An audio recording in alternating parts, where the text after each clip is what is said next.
Keep your flutes from going flat. Have you ever been to a middle school or high school concert and couldn't help but notice how the flute section was flat? And the only time you could really tell that they were even there was when only a few players were playing and it was an exposed section. Yeah, I've been there too. Today we're going to go ahead and talk of some ways we can fix this. The core to this problem generally lies in the idea of posture and flute playing position. Let's talk about position. At one point or another, we've all seen that boy or girl who played the flute was slouched in their seat, had a curved back, and the left leg on the right knee. Elbows hugging her sides, head tilted far to the right, flute aimed almost perpendicular to the floor, and turned far in her mouth so that she covers 3/4 of the tone hole and blows straight down the remaining quarter. Players with this sort of position often get this less than stellar sound. As a music educator, you might ask, how do I fix this? Well, when dealing with posture, consider the following. 1. Both feet should be flat on the floor. Number 2.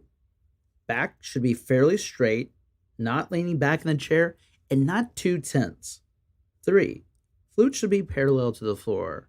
If you have students having trouble with this, try to put a pencil in the end of the flute and have them keep it there. Number 4.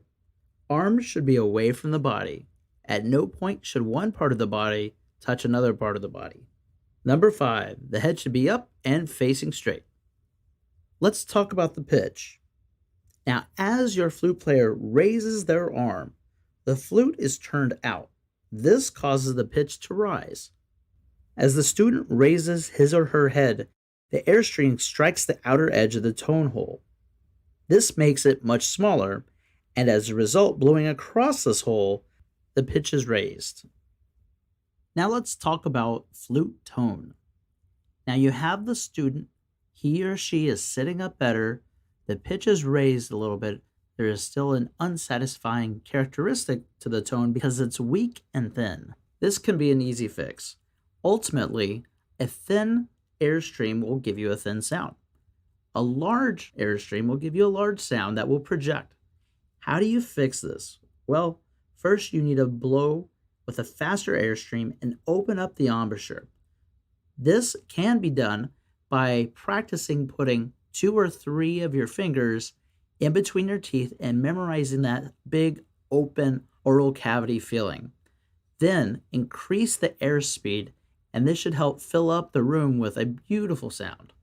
Don't be afraid to hold your flute players accountable. If they do a really good job, they will be very loud, and you're actually going to have to tell them to back off a little bit. They may even go sharp, and then they'll have to pull out their head joint just a little bit. What will happen as a result of this, if it's done correctly, will, number 1, the pitch will come up to where it's supposed to be. Number 2, much more air can be taken in because the ribs and the abdomen no longer feel this tense, squeezed, unnatural sensation. Number 3, the finger action will improve as the right elbow is raised. This causes a more relaxed feeling in the right hand. Remember, you want to keep the fingers of the flute in more of a C position where they feel like they're in the most natural position possible. And number 4, the flute section will have a clear, resonant tone. Remember, if you hear your flutes going flat, remind them to keep their heads up, blow across the flute, and turn the flute out. This usually brings up the pitch. If it doesn't, remind the student to open the embouchure more and blow with the faster airstream. This should open up the sound.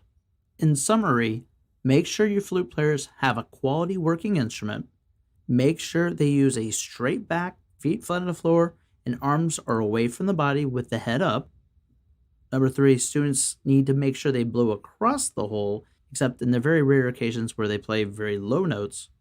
And finally, make sure you require your students to play with a big, beautiful sound, making sure it is resonant and that they are able to bring the pitch up high enough to the point where they might have to actually lower the pitch.